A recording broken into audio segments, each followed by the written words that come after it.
Depuis 7h30 ce mardi, les salles H1 et H2 du centre de composition du CBCG sont studieuses.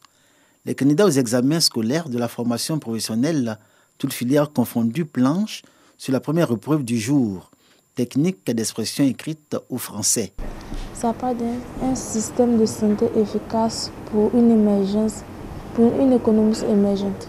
Son rapport avec la vie de tous les jours, ce qu'on voit particulièrement.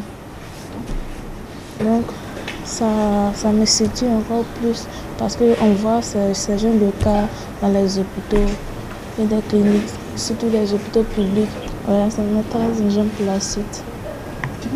Ouais, très. Actuellement, je suis en train de lire les tests pour voir comment je dois poursuivre mes trucs. Puis après, je fais le résumé, essayer d'identifier certains trucs. Puis faire la conclusion et puis la production est faite. Ça va aller à la grâce de Dieu.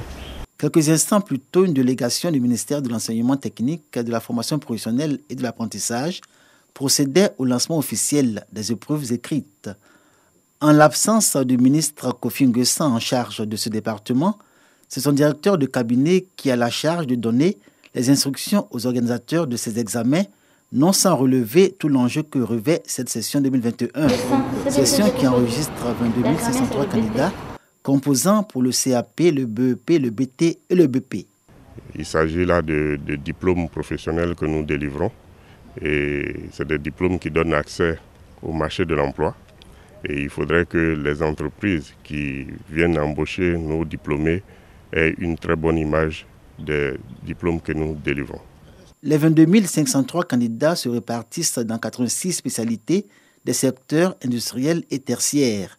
Les premiers résultats sont attendus le 9 juillet prochain.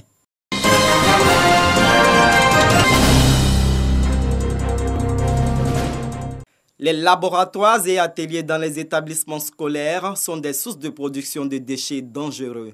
Plusieurs stocks de produits chimiques périmés existent dans plusieurs lycées et collèges sans mesure de protection ni de plan de gestion de ces déchets. Pour les éliminer, le ministère de l'Environnement a mis en place un projet de gestion des déchets dangereux en milieu scolaire. Le ministère de l'Environnement et du Développement durable dispose d'une stratégie et d'un plan d'action pour pouvoir gérer les produits chimiques obsolètes. On a trouvé des proviseurs qui étaient démunis, qui ne savaient pas quoi faire de ces déchets. Des déchets qui étaient dans des établissements depuis longtemps, 5 ans, 10 ans, souvent même depuis la création des établissements.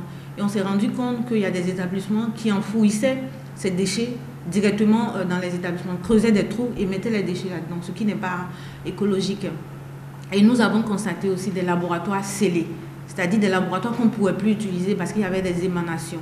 Donc pour éviter des dangers pour les enfants, les responsables ont complètement scellé les laboratoires. Le projet porte sur l'identification des établissements scolaires abritant des stocks de produits chimiques périmés, la réduction des stocks de produits dangereux dans les écoles et l'accès à une information de base.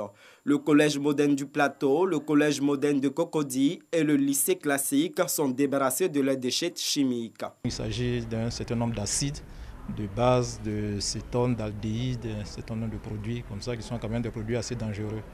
Depuis quelques années, on avait cherché à se débarrasser de ces produits-là, mais on n'avait pas la possibilité de le faire jusqu'à ce que cette année, vraiment, on vienne, je vais dire, c'est une délivrance, on vienne nous enlever ces produits-là qui sont assez dangereux. 18 établissements sont concernés pour la phase pilote. 7 ont déjà bénéficié de la collecte et de l'incinération de leurs déchets.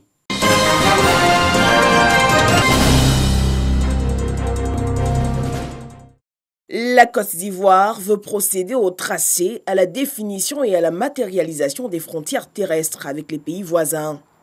Pour imprégner les acteurs de cette opération des structures en charge des frontières, le secrétariat exécutif de la Commission nationale des frontières de Côte d'Ivoire a organisé un atelier de renforcement des capacités sur le sujet. Avec les pays francophones comme le Burkina, le Mali et la Guinée, il y a eu des limites administratives. Il n'y a pas eu de démarcation véritablement, de matérialisation de la frontière. Ils ont simplement, à travers certains documents administratifs, fait des délimitations administratives. Sur la base des limites administratives, nous avons aujourd'hui des cartes. Chaque pays a une carte.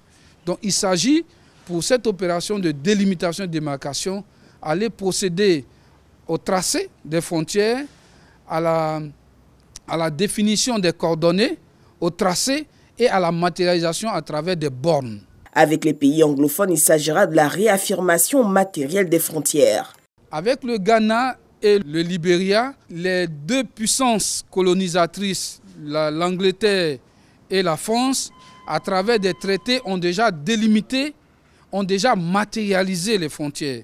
Mais il se trouve qu'avec l'effet du temps, les éléments de matérialisation sont érodés. Pendant 3 jours, les participants apprendront à mieux cerner la problématique de la délimitation et de la démarcation des frontières, ainsi que les modalités de leur mise en œuvre. Avec l'appui de la coopération allemande, nous avons donc les possibilités et les moyens de mettre en œuvre la délimitation et la démarcation des frontières de manière à ce que les frontières ne soient plus des objets de conflit, mais que ce soit des objets de développement à travers la coopération transfrontalière. La Commission nationale des frontières de Côte d'Ivoire est opérationnelle depuis plus d'1 an. Cet atelier intervient après un précédent sur la thématique de la coopération et s'inscrit dans le cadre de l'appui au programme Frontières de l'Union africaine à travers la GIZ.